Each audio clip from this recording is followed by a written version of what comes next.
Shalom, Bapak Ibu, saudara-saudari terkasih, semoga senantiasa diberi kesehatan dan berkat berlimpah dari Tuhan kita Yesus Kristus.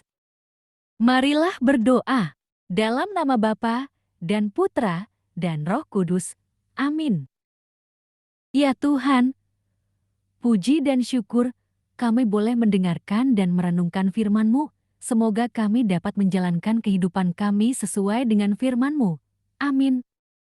Renungan Harian Katolik, Senin 7 Februari tahun 2022, Bacaan Injil, Markus 6, 53-56. Bacaan Injil, setibanya di seberang Yesus dan murid-muridnya mendarat di Genesaret dan berlabuh di situ. Ketika mereka keluar dari perahu, orang segera mengenal Yesus. Maka berlari-larilah mereka ke seluruh daerah itu dan mulai mengusung orang-orang sakit di atas tilamnya kepada Yesus, di mana saja kabarnya ia berada. Kemanapun ia pergi, ke desa-desa, ke kota-kota, atau ke kampung-kampung, orang meletakkan orang-orang sakit di pasar dan memohon kepadanya, supaya mereka diperkenankan hanya menjamah jumbai jubahnya saja, dan semua orang yang menjamahnya menjadi sembuh. Demikianlah sabda Tuhan, syukur kepada Allah. Renungan Injil, belas kasih Tuhan. Melalui pembacaan Markus 6, 53-56, kita dapat menemukan kesan bahwa Yesus sudah menjadi selebritas. Ia dikenal oleh banyak orang, sehingga banyak orang berbondong-bondong ingin berjumpa dengan dia. Beberapa perikop sebelumnya berbicara tentang dia yang memberi makan 5.000 orang. Ia juga mampu berjalan di atas air. Dengan kemampuan itu, orang-orang sangat percaya atas apa yang dilakukannya. Akhirnya, entah orang kota, orang desa, semua membawa saudara-saudaranya yang sakit kepadanya untuk disembuhkan. Kemanapun ia pergi, hal itu terjadi, termasuk ketika berada di pasar-pasar yang penuh orang sakit. Ia tidak menyembuhkan orang sakit di rumah-rumah ibadat.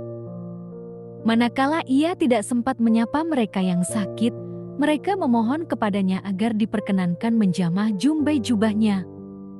Dan semua orang sakit yang menjamah jumbai jubahnya menjadi sembuh. Smilthaus menyebutkan bahwa penyembuhan yang dilakukan oleh Yesus, sebagaimana ditulis dalam Injil Markus 6, 53-56, merupakan ikhtisar dan penyifatan umum pekerjaan yang dilakukan Yesus. Ia bekerja dengan semangat belas kasih, sikapnya tidak berubah meski ia sudah dikenal banyak orang. Dampak dari belas kasih Tuhan adalah bertumbuhnya keyakinan mereka kepada Yesus. Ia adalah penyembuh yang mampu melakukan banyak mukjizat.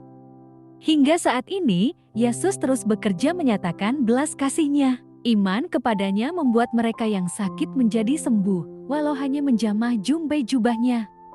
Apa maknanya bagi kita? Sebagaimana orang-orang itu menjadi pulih dari sakitnya karena iman, kita juga diajar untuk beriman kepadanya. Iman mendatangkan rasa aman dan pemulihan.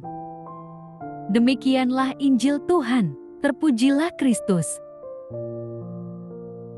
Allah Bapa sumber pengharapan, Engkau telah mengikat perjanjian dengan semua orang melalui Yesus yang terurapi. Semoga kami selalu berpegang teguh pada Dia dan berkembang menjadi umat yang patuh. Dalam nama Bapa, Putra, dan Roh Kudus. Amin.